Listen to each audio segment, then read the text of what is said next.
This is Rod Mahood, your in-game voice of the Niagara IceDogs, and you're listening to the Dog Pound Podcast on the Armchair GM Sports Network, your podcast source for all game analysis, team interviews, and up-to-date news regarding the Niagara IceDogs. Perlini!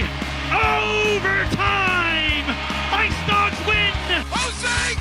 Score! To Akil Thomas. Thomas has the angle coming in. He scores! Verhaeghe does it again! 52.1 seconds to go. Do you love it, Niagara? Welcome into another episode of the Dog Pound Podcast, the official podcast of your Niagara IceDogs, right here on the Armchair GM Sports Network. Guys, make sure to follow the podcast on X at Dog Pound Podcast. If you're enjoying the video version of the podcast, make sure to hit like, hit subscribe, smash that bell if you're enjoying the video content on the network. And if you're listening to us today on demand in audio, thank you very much for doing that as well. So on today's show is basically a quarter of the way mark through the season. 25% of the games the IceDogs have played, and they've made a coaching change, as you can see in the thumbnail. So we're going to be going over that on today's, special episode of the Dog Pound Podcast. Brandon Caputo, Cam Halbert, Andrew Thompson, all the boys are here with you to discuss what transpired over this past weekend for the Niagara IceDogs. And if you didn't know, I'm going to pull it up on the screen here and have the co-host kind of talk about it here. The IceDogs announced a change to the coaching staff. The IceDogs have announced that they have relieved head coach Ryan Kuwabara of his duties. We would like to thank Ryan for his professionalism and respect towards the Niagara IceDogs organization. Our group has been trending in the wrong direction lately, and given the expectations in our lineup, it is imperative that the change is needed to give our players the best opportunity to become successful. The organization wishes Ryan well in his endeavors. The Niagara IceDogs have named Ben Boudreau as the head coach with a multi-year extension. Ben has demonstrated that he has the ability to lead our team and organization into success for the years to come, noted interim GM Wes Consorti. Ben Boudreau joined the Niagara IceDogs this past summer as an associate coach after spending 4 seasons as the head coach for the Fort Wayne Comets in the ECHL. He led the Comets to a Kelly Cup in 2021. The IceDogs, that was before they went to Brantford. So they made this coaching change after the first game of a 3-3, which again is not easy to do. But let me get your guys' initial reaction to that. We'll start with you, Drew, on what you thought of the coaching change. Yeah, listening to Ben after Saturday's game there, it's clear that to me, this was the long-term plan. I think the long-term plan eventually was to see Ben Boudreau take over. And it's no disrespect to Ryan Kuwabara, but it does seem to me like after they brought in Bruce, his father, we know who Bruce Boudreau is, and the pedigree that Ben was already coming in, having already coached pro, and just you listen to him talk. I mean, this guy is St. Catharines. Like this guy could not possibly be happier. He's living his dream now, officially, now that he's been named the head coach. And the change was clearly necessary. The organization has said so themselves. And now Ben has said that he's going to teach the team how to play the way he wants. And that's hopefully going to translate into more wins, because that's what's needed more than anything else, right? The team is starting, as we talked before the show, basically right in the same position they were last year. However, the on-ice product, if we're honest, if you've been watching every game as you guys have, it's not the same. There is a different style of play that's being implemented. So for Ben, I think that he recognizes the size, the grandiose opportunity in front of him to coach in his hometown. He knows the market. He knows how passionate the St. Catharines fan base and the Niagara fan base is. So he gets it. He comes in as a guy who just gets it. And I think the players can relate to him maybe a little bit more. I think that Coach Huey, just by my initial read, like I'm someone who likes to read people, and I might not know you that well, but based on what I see of you, I try to get a decent read on your character. And I think that maybe, and I'm just speculating a little bit here, maybe Coach Huey was maybe too nice. I don't know. Maybe the message maybe there wasn't enough, firm but fair coaching behind there. Like I'm not trying to judge the guy as a person or even as a coach necessarily, but I'm wondering if maybe I just don't see a Bruce Boudreau, I don't even know if you want to say this, if Bruce is how much influence he has. He's a senior advisor, but now his son is the coach. I just don't know that a coach like Huey was, how do I put this? I'm trying not to say anything that would disrespect him as a coach or as a person, but I just don't know that he was the guy that was prepared to lead this team into the future. I think Ben Boudreau just simply was and is a guy that will tell you like it is. I think he'll tell you when you're not playing well, and he'll try to correct it and not have to be too friendly about it. He's going to be firm but fair in a way that maybe QE wasn't. Cam, what were your initial reactions? I think listen to him speak. Yeah, the main thing that jumped out for me is that this franchise specifically over the last 4 years now has had just a lot of turmoil, a lot of turnover, a lot of instability. And what really rung true, I think, in his is that there's a plan in place for him to get a run here. And maybe that's one thing that Kuwabara didn't really have. He came in halfway through the season when it was all but lost last year. And then this year, you kind of saw when Bruce Boudreau became like the senior advisor that there's probably a place that if things don't go well here, that Ben would take over. Just that's the vibes and that's how it looked. But now that there is a place, something that he brought up is that, in 2 to 3 years that we're a powerhouse in the OHL again. And that's probably the most, the best thing that I heard out of that, especially as a fan myself, someone that covers the team now. That's what we want to hear. Obviously, we want to see the playoffs now. He talked about it, and it is still within the realm of possibility. And then the idea that maybe Coach Kuwabara wasn't, maybe he was too nice, things like that. If teams that even like we look in the NHL, teams that maybe don't have the most high end skill, if they have a coach that is just on the louder, more demanding. Not to say that Coach Kuwabara wasn't, because we weren't in the room, right? We don't have that access, and there was nothing to say that disparaging about Coach Kuwabara. It's just that obviously the outward look here is that maybe Ben's a little bit harder and more demanding in that aspect. And perfect example would be like Philadelphia Flyers. Philadelphia Flyers this year and last year don't have a ton of talent, but Tortorella is not going to let them lose a game where they didn't take a piece out of the other team. And it's only been 2 games with Ben, and really the Saturday game against Brantford. I mean, he literally just got promoted and then had to go and coach. So I don't really take that. But that game against Sault Ste. Marie, the Sioux were second in the OHL, and we were 2 seconds away or 10 seconds away from getting a point with essentially 15 players. And it was players that, the main ones that led the game were the ones that were scratched, right? So for the majority of the first part of the season. So I'm excited to see what happens here. We are going to talk about it. It is eerily similar to last year in certain aspects, which is concerning. But for the first time in 4 years, I feel like there is a stability in place as a fan. And even when things took over and Darren Hidalgo took over as owner, and it felt like things were finally going to be stable, it was such a push for the Memorial Cup. They made like 60 trades, right? We're not seeing that this year. We're seeing the roster kind of get to set and players get to play together for an extended period of time. So when you combine the fact that the coach is going to get his run here, we don't know how it's going to go, but at least he's going to get his run. Combine that with the fact that West seems to have a lot more, a much calculated roster maneuverability when he's making trades and things like that. It's not just a ton of moves being made. That I think that we're starting to go in the right direction. We're going to take you to that post-game with Ben Boudreau right now, and that's going to be brought to you by Global Pet Foods. Our pets are undeniably part of the family. Visit any 4 of their great Niagara region locations.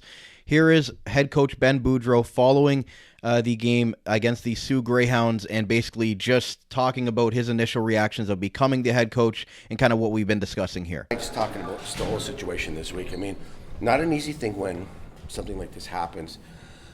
But on the other hand, this is your dream job. So yeah, I mean, how excited were you when you got the news?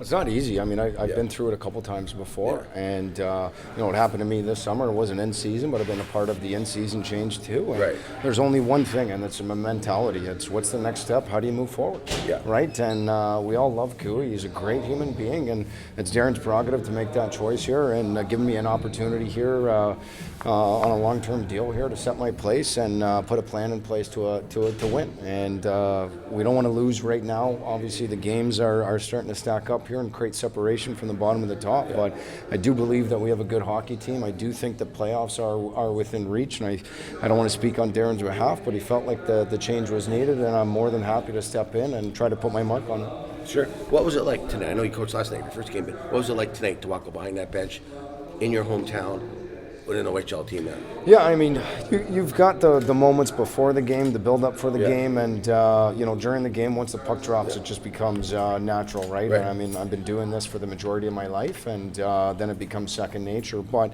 I really enjoyed the moment, and there was a lot of little things that went into it. And, I'm talking about the feeling of leaving my own home and then pulling up and seeing the skyline downtown Toronto. And, you kind of pinch yourself because, I was young at 23, and I went to carve a name out for myself in the professional hockey ranks, and I came back as a champion. And, it's something I'm extremely proud of. But then when you look at, it's not just a regular hockey game. You're in your own backyard, and all the connections you've made through a lifetime of hockey, whether it be through hockey school, whether it be through neighbors or friends. And, my family was in the town, and, everybody. It was a really special feeling because all the people that came out just meant that there was a lot of support, whether it was businesses or personal. I thought it was great. A lot of great messages, a lot of great support, and that's the city of St. Catharines. Is they love their hockey, and they're going to continue to support the IceDogs, and it made me extremely proud. And to get off like a start like that and play shorthanded the way we did, we started with 9 and 5 for our game. We've lost 5 players in the last 4 games. It's not easy, but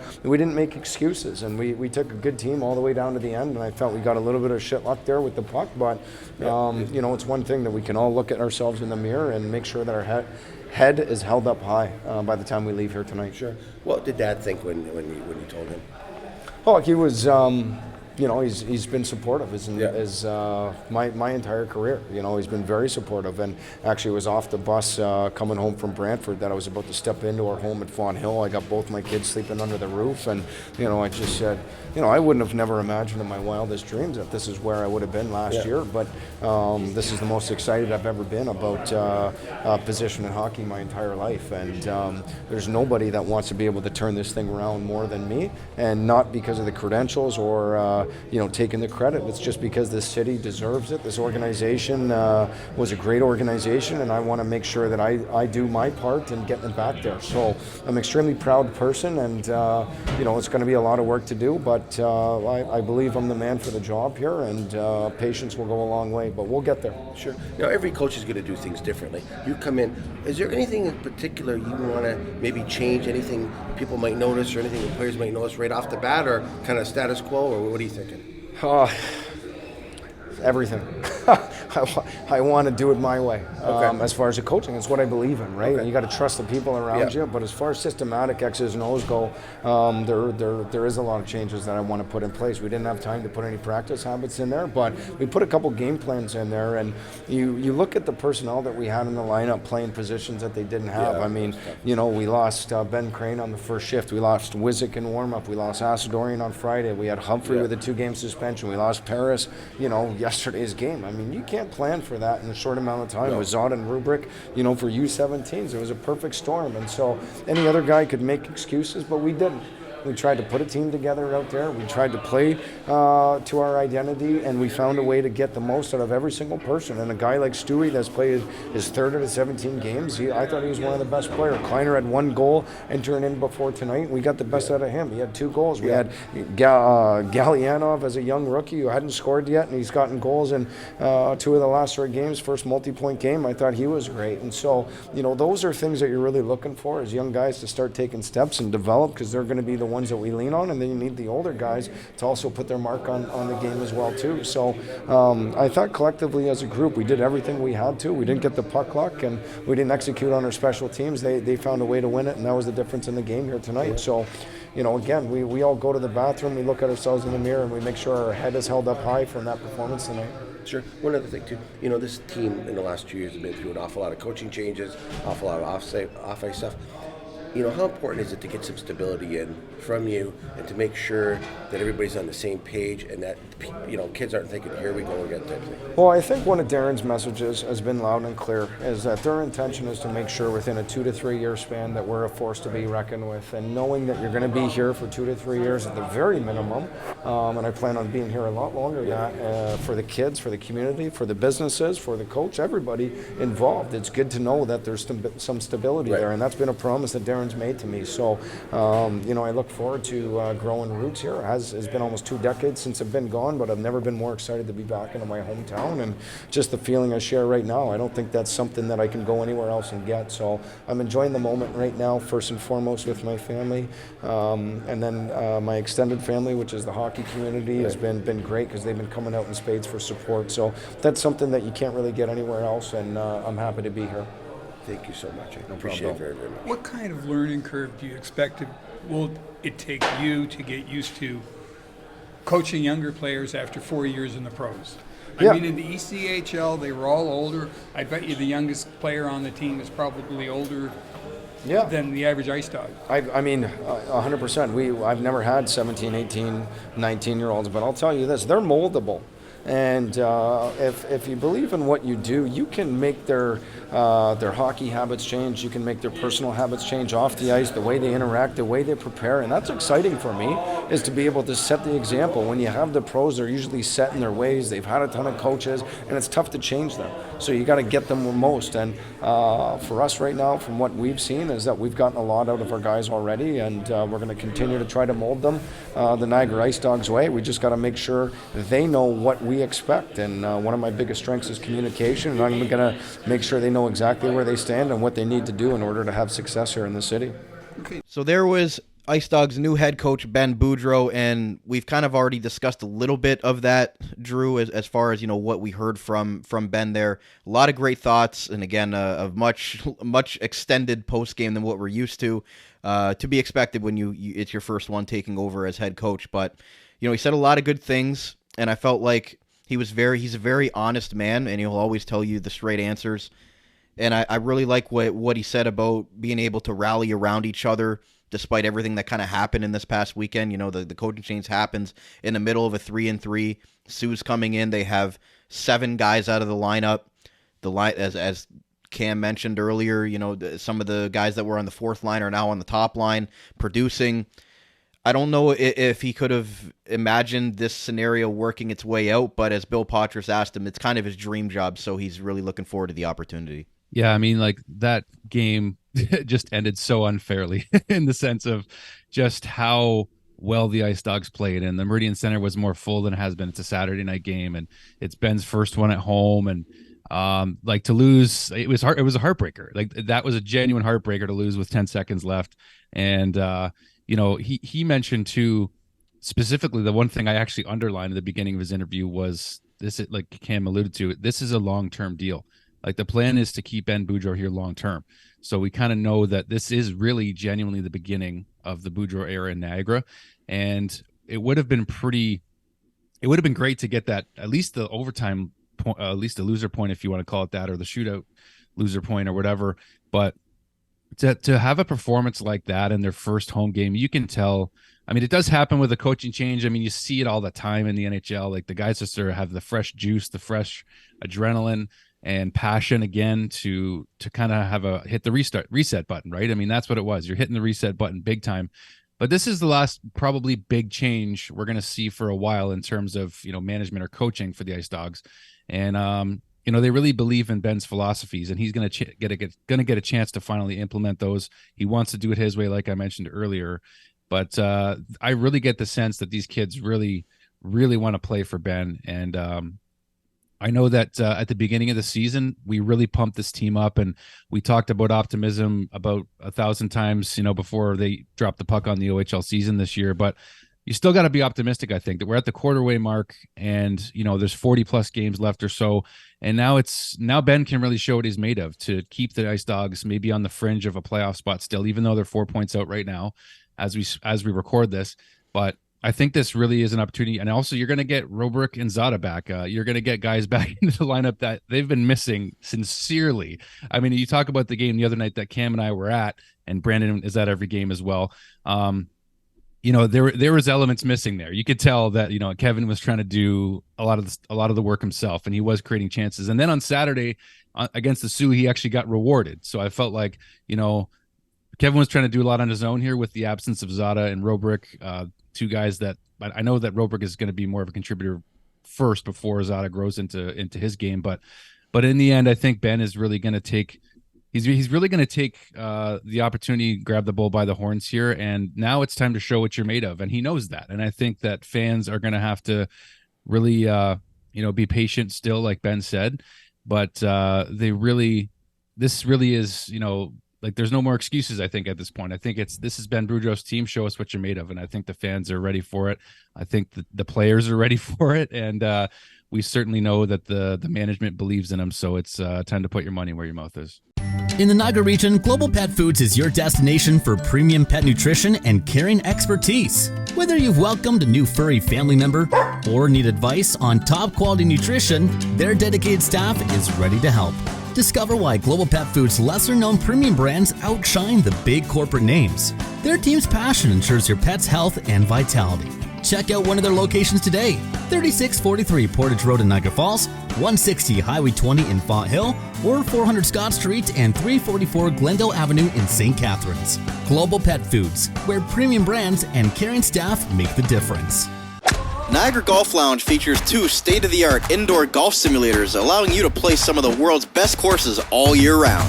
The perfect place to indulge all season long. Don't worry about getting thirsty while you play around with your friends. Their fully stocked bar offers a wide selection of drinks, appetizers, and a variety of meals are also available to enjoy before, during, or after you play. Grab a seat next to the fire in their comfortable sports lounge. Didn't bring your clubs? No problem. They have partnered with TaylorMade to offer you the best rental clubs. You won't want to miss their exclusive NFL and NHL giveaways for the Buffalo Sabres and Buffalo Bills. Located in the Best Western Plus Cairncroft Hotel, 6400 Lundy's Lane in Niagara Falls. Visit NiagaraGolfVacations.com to learn more and to reserve your golf bay today. The Niagara Golf Lounge, Niagara's home for golf and sport all year round. Are you looking to hire?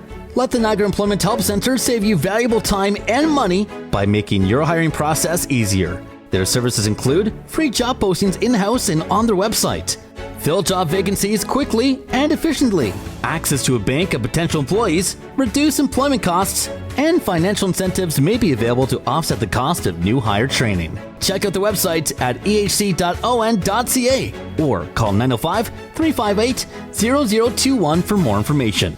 The Niagara Employment Help Center, helping people find work since 1983.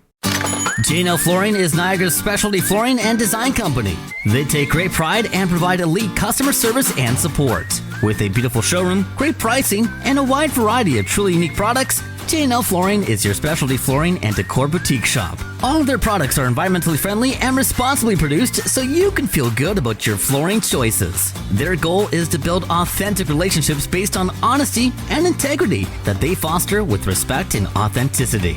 Offering a unique and wide range of quality products presented by a knowledgeable and patient team, they simplify the process to make your life easier and to make your home more beautiful. Visit them at 4424 Montrose Road in Niagara Falls or find out more at jnlflooring.com.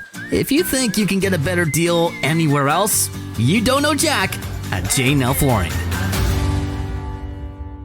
This is Kevin Heath. This is Ethan Zaddy. This is Zach Lavoie. It's Owen Flores. You're listening to the Dog Pound Podcast, the official podcast of the Niagara IceDogs.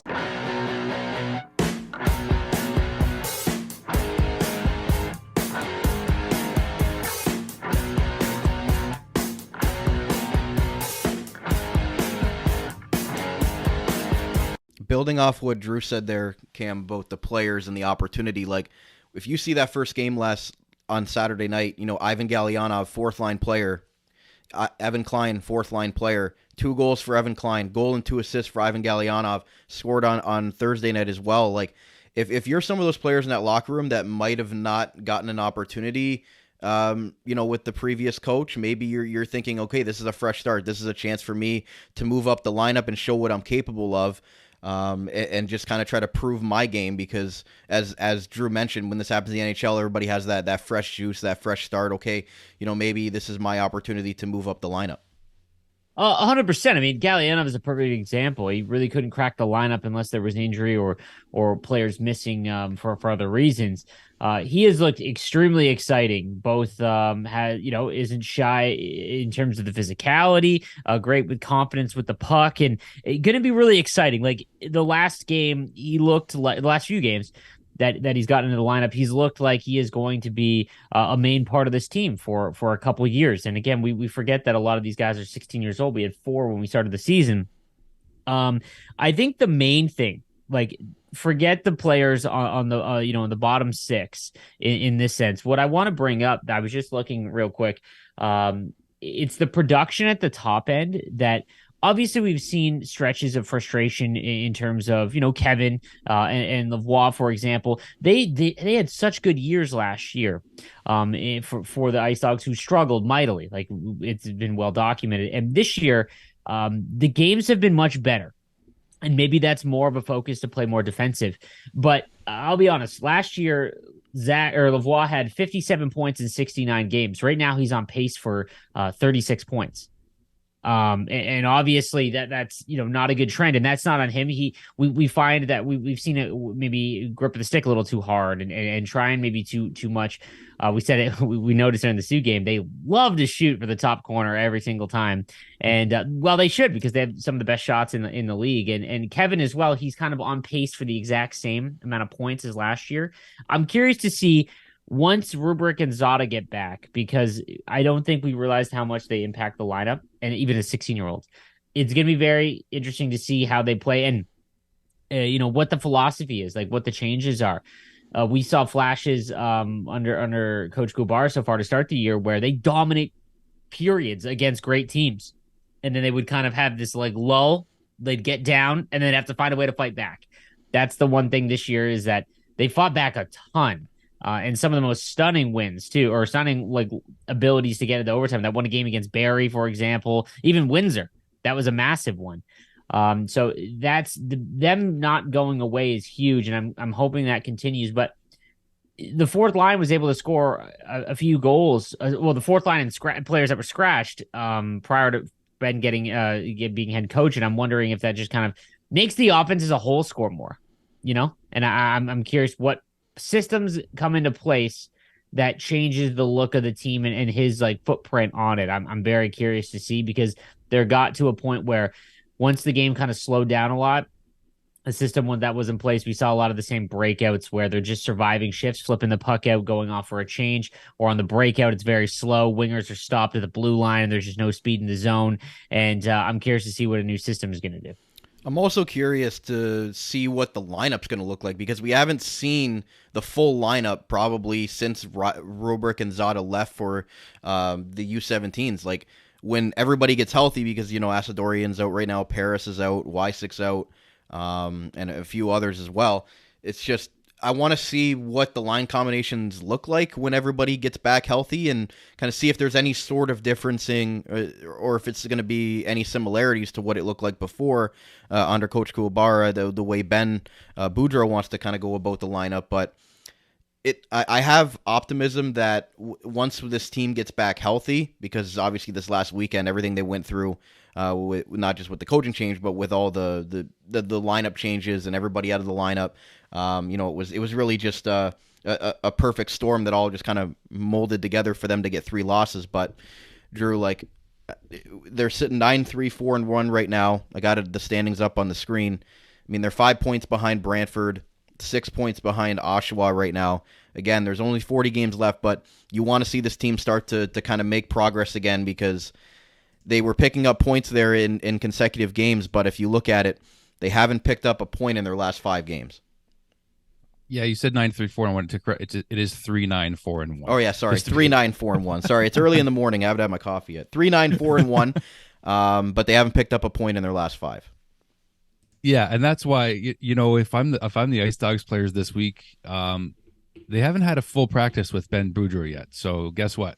Get ready for an intense practice this week. I mean, I realize that they have 3 games and 3 nights again this week: Thursday, Friday, Saturday, which no easy feat for any hockey player at any age. I don't care who you are, but get ready for an intense practice this week. I think that's where, if we can get into practice, like I would love to see how a Ben Boudreau led practice for the Niagara IceDogs is going to look, especially it being the first one where you have the players back. Like, you've got Zada, you've got Robic back. You got an opportunity to make the lineup that you really want or have wanted to from the start of the season. And again, hopefully they come back from the U17s with that confidence. And, we saw, like Brandon mentioned, some highlights from Rubric. He got some goals.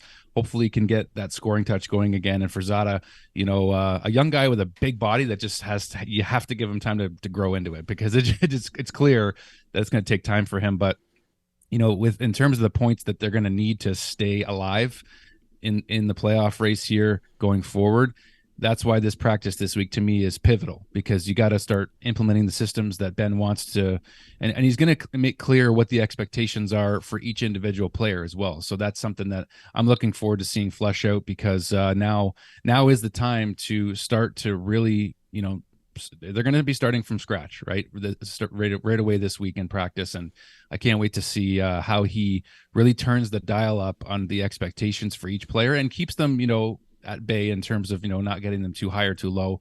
But I really look forward to seeing what kind of product, because honestly, like Cam said, the on ice product is better. The results are the same. Okay. So that is clear. However, with the on ice product being better, now I expect to see some results, and that doesn't necessarily mean this week, but you got to get at least 1 out of 3 this week. You got to get at least 1 out of 3, and hopefully an overtime loss or better.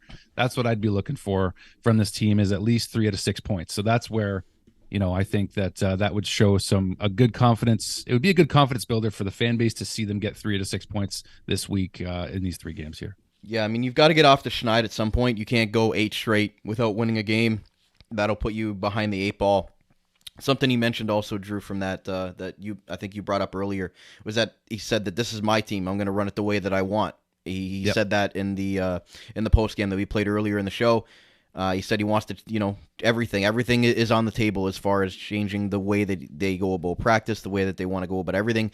Even though I've been at practice and I've seen Ben, run some drills and, take over a portion of the practice, but it was still, under Coach Kuwabara, instilling them to how he wanted the message to be relayed. So I'm interested to see how the practice habits change, and I look forward to going to a practice. But Cam, if we, as Drew mentioned, kind of the results are the same from last year. 3-10-4 from last year at this point. 3-9-4-1 at this point. The goal differential is a big difference. So they were -32 at this time last year. They're -18 this year. So eyeballs would tell you that this team is playing different, playing better, but the standings wouldn't kind of show you that. So where's your kind of thought process in all of this? This feels like a make or break part of the season, and that might have been a reason as to why the coaching change was made. I think that the season can get away from you. I just looked at the standings prior to recording, because I knew where the IceDogs were, but I wanted to see in terms of the rest. And that was a bad week for the IceDogs, not just because they didn't get any wins, but Brantford did, and that's like the issue. We're trying to make the playoffs this year. I think that's the goal. Getting some of these young guys some playoff experience, and just the vibes of the city. And Brantford and Oshawa are the 2 teams that we're chasing, and now we're 5 points back of the Bulldogs and 6 points back of the Generals. So if you have another bad week, and now you're almost 10 points back, that's just so hard to make up in hockey. And I don't want it to feel it feels so different this year. It does. And I went to all the home games last year and watched all the games on the road, and the season felt over, and it doesn't this year. Again, I think that the focus on and the maybe the calmness, in the sense that players aren't going to go anywhere. This is going to be a 2 to 3 year thing. You have to understand, these kids have the OHL and CHL in general is a very small window. Like very, maybe you get 5 years. Here's an overage, right? Maybe you get 5 years, but it's probably going to be 4, maybe 3. And so you're frantically looking from year to year or even month to month. And I think that knowing that this team has 4 16-year-olds that are all impactful. We've seen that. Losing Rubric and Zada was pretty devastating so far to the lineup. And now that Galyanov has looked great since coming into the lineup, I don't see how he gets taken out when Rubric and Zada come back. And then you have Frolov, who hasn't missed a game, has had his struggles, but we haven't talked about him much, which isn't a bad thing, right? So I think that's huge, knowing that, hey, we're going to keep developing well, and that's what our focus is going to be. And in a couple of years, we're going to be a powerhouse. But I still don't think the season is over yet. Just that game against Sioux was, I eye-opening. Like that was set up for them to lose by 10 and just accept it. Like a new coach, 3-3, 15 players because Brody Crane missed the back half of that game. And it just very impressive. And it was all led by players that really weren't cracking the lineup prior to that. So it does feel different. It does feel like a true turning point this year. And I'm really curious to see what happens going forward. When Rubric and Zada get back, they should be back this week, correct? Yep. Yeah. So that'll be huge. I would love to guess what the roster will look like. I simply don't know, especially after that game against the Greyhounds. But Zada did great as well for Team Canada White. And, we'll see what happens once they come back. But it does feel far different, even though the standings are almost identical, which is a little concerning. But 3-3 again against 3 current playoff teams. So no gimmies. If they can win 2, that's massive. But if they lose 3, it's gonna be interesting to see what Wes and the team does, because there needs to be a focus on developing and not.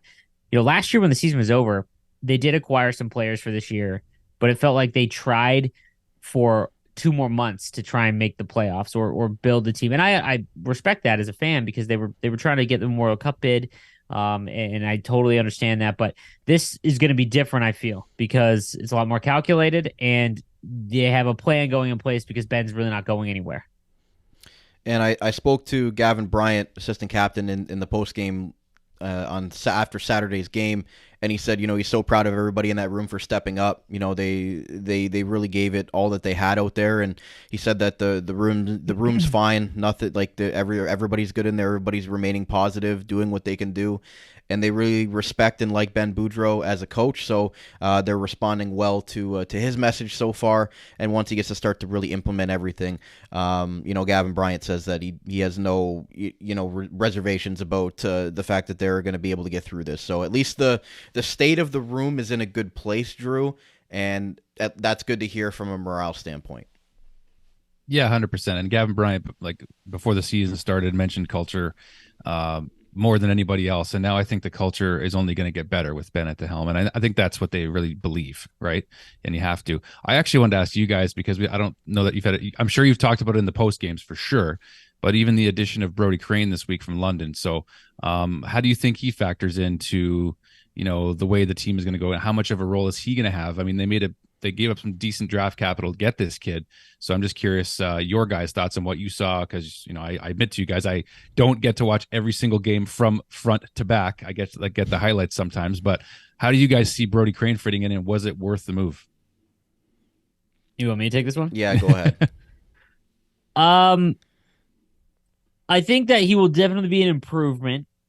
It feels like he's a similar player to a couple guys that we already have. And maybe that from a team standpoint makes them harder to play against. Definitely has some offensive talent. Last season, I believe he had 45 points in 62 games, I think it was, with London. However, like that, it's going to be harder to get points on the IceDogs, right? So if you're not getting a lot of points, the game is going to be much tighter. If you go to an IceDog game this year, especially at home, every game essentially I've been to outside of maybe 1 or 2, it's felt like a playoff game. I mentioned that in all the recaps. It's very close, and it's usually a 1-goal game the entire game. So that means you got to be really tough physically to hang in there, and really well defensively as well. From what I've seen, he's played well. It's just, I think he's a very similar player to what we have a lot of. And clearly this team is just looking for some NHL prospect talent up front. I think that's what I think we're missing is the offensive catalyst. 1 or 2 players, and Rubric could be that. So could Zada. I think Rubric has the best shot at it, as does Kevin. That's what I'm really curious about. Whether the wins and losses, obviously. I just want to see Lavoie and he, even as a Dorian, find their offensive game, because that's been missing.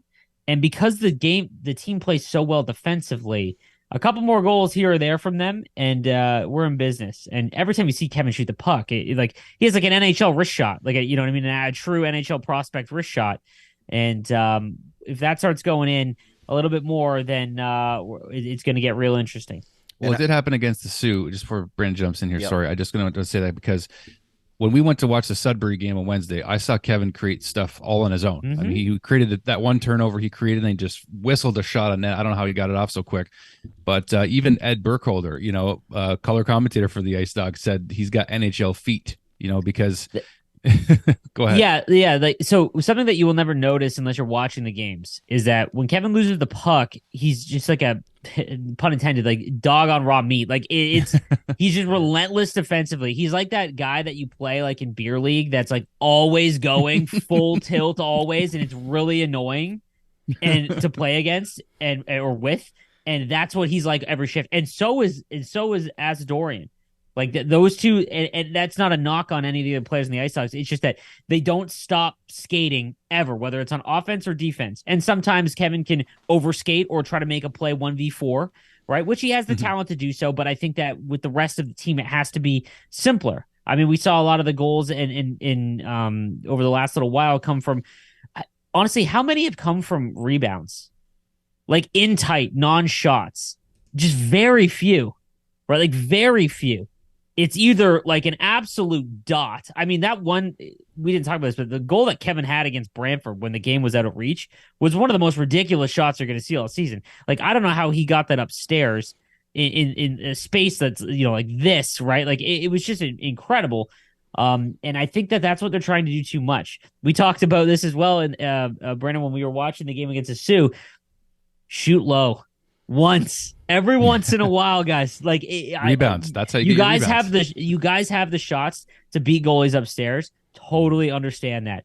But I think it was Sobolev who let a shot go, and it was just like pad level, blocker level, and it almost went in, and it led to a rebound. Like there just isn't any rebound play, and that's what I'm curious to see with Ben coming in. If there's a big change in philosophy, because I think that if you don't have the crazy offensive talent to put up 10 goals a game, and go end to end with London in that sense, or Kitchener, who has just been insane when it comes to offense, then you've got to score uglier goals, right? Yep. And I think that's what the team is missing. Just from a fan perspective, just from watching every game, you just do not see a lot of the ugly goals. All the goals that the Ice Dogs score are all nasty. Like they're just great wrist shots.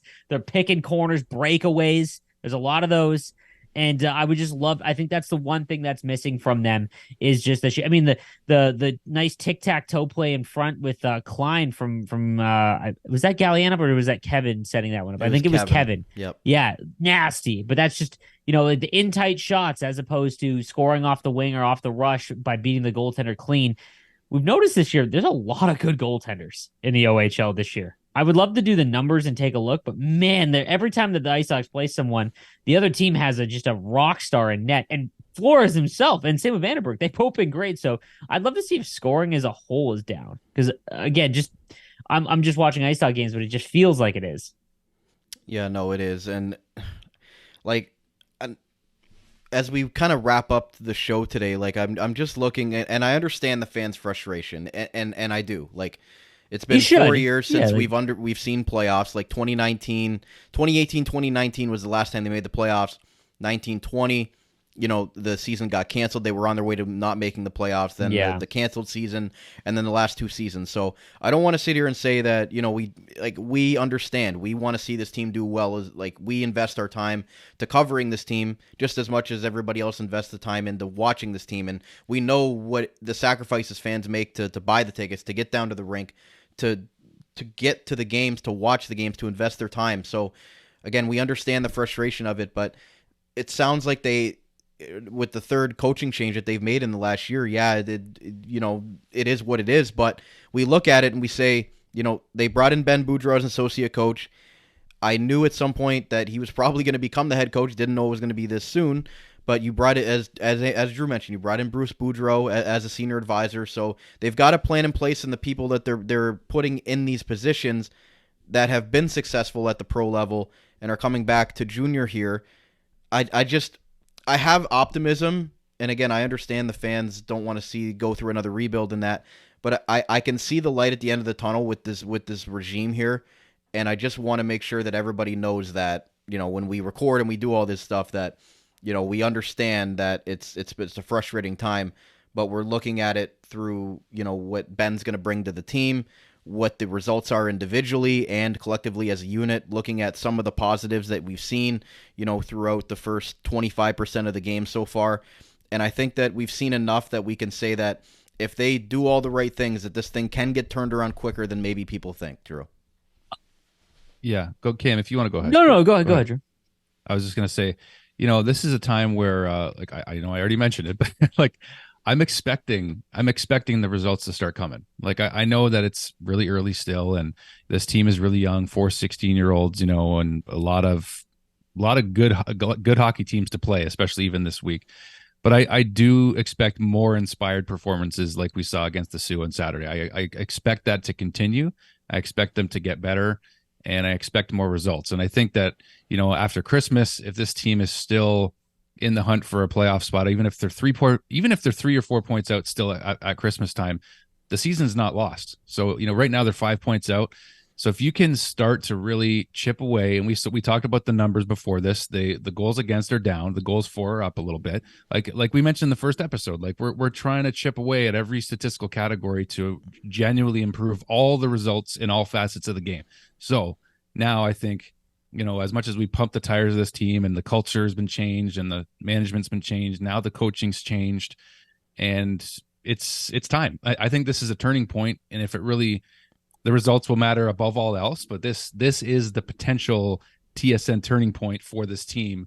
And I just want to let them do their thing, because if I'm wrong, that's cool. But up until this point, I think that the coaching style simply wasn't where it needed to be. And now you're going to get more out of these players. These guys are going to get more ice time, and that was an issue. Look at the guys who just showed up on Saturday who were healthy scratches. They're on the board immediately. What does that tell you? That they weren't getting the ice time they probably deserved. So now is time to turn the tide, and I think that this week is a huge one for the franchise and for the fans. Cam, I'll give you final thoughts before you wrap up. Yeah, I mean, again, as a fan, last year, I was a season ticket holder. I watched every game. And I find myself in the media box when we're doing the game recaps and watching the games. I'm still a little, I'm trying to remain a little bit more neutral in there, but I find myself not, giving the old fist pump once in a while. But I brought my dad out to the I got my dad tickets to go to the game against the Sioux. And I texted him, and he came to a bunch of games last year with me, and obviously they weren't, they weren't that fun to go to last year. And I texted him, this seems far better. And he texted me in the third period. He's like, this looks way better. This is a much more entertaining game than last year. And I think the last 3 years, it has felt like they are just chasing to be a playoff team. And I think we can all agree, even if they were to get in, they probably weren't going on a run. And I think that the way that you end up building a team to go on a run, a real one, to win an OHL championship, is you need to have a tough season, but there needs to be some hope. Last year it went off the rails, and there was really, other than Kevin, someone's going to be here for a very long time, very young prospect, and there's a potential chance here that he is going to be an impact player for seasons. And that's not to take away from anyone else. Like Lavoie and Asadorian were really that line was really the only reason to come and watch and have some fun watching the games last year. And this year, because they drafted Rubric and they got Zada and Frolov and Gallianov, there is hope, and that's the difference. So if you're going to lose games and not make the playoffs, 2 things need to happen. 1, you need to have hope, and 2, the games just have to be close and entertaining. And they've easily done that this year, which is by far the biggest difference. So not making the playoffs as a fan, obviously unacceptable. You want to see playoffs every year. That's what all sports, not just hockey or the OHL. But this season feels different in that sense that if you go to a game, it is not going to be they're just playing the games to get the games done, right? And the other team has to take a night off. I guarantee you on the bench when the Sioux were playing them that they all thought going into that game that they were going to have their cookies and just put up 10. I guarantee you it. And they got punched in the mouth. Not literally. Well, I mean, there was a little rough stuff, but they got punched in the mouth in that first period, going down 3-1, and it was a fight the whole way. And it took a goal within the last 10 seconds for them to win, and that just is a kind of a microcosm of the whole season. But the reason why I think this coaching change is different is the fact that he came in and said, I'm here for a couple years. And, so you can't just accept mediocrity or failure, but at least you can accept it in the short term because you know that there's going to be a plan in place and that he will at least get his run. And he has some horses that are younger that are going to at least get their run as well. And that like I said, the best part that he said in that interview was simply that we want to turn this team into a powerhouse. And you got to strip it all the way down to become one. I mean, look what's happening in Windsor. You get 4-year runs, like 3 and 4 year blocks in the OHL and all major junior before you get players that go to the NHL and they age out and all of that. So it's in blocks, and we're at the beginning of ours. And if they don't make the playoffs this year, obviously that would be really rough, but I think they're going to fight for it. I would be blown away if they are not a 3 to 5 seed next year. Yeah, I mean, the patience of the fan base is going to be tested again, but I think, once we get through this, I think we'll realize, how great that this team is for the Niagara region, and it's what we grew up watching, why we were so proud to be IceDog fans before, we became members of the media. So, again, we just want to echo the fans, that we hear you, and we're hoping it's just as much as you do, that Ben Boudreau can really, build his roots here and really get this thing in the direction that he wants to and make everybody proud to watch and come and watch this team. So with that said, great thoughts, gentlemen, as always, about the coaching change and about, I guess, the 25% mark of the OHL season. We still got a lot of games left here, but they've got to start getting picking up some victories again and getting it back on track after, a really good October. Hasn't been such good November, but we'll be back to kind of recap that at the end of November, as always, with our monthly recap. So for Cam Halbert and Andrew Thompson, my name is Brandon Caputo. Make sure you're following the Dog Pound Podcast on X at Dog Pound Podcast. Thank you to those watching today on YouTube and to those listening today in on-demand audio. Until next time, this has been the Dog Pound Podcast, the official podcast of your Niagara IceDogs, proudly brought to you by Global Pet Foods, where pets are undeniably part of the family, and we'll talk to you again very soon. You're listening to the Armchair GM Sports Network.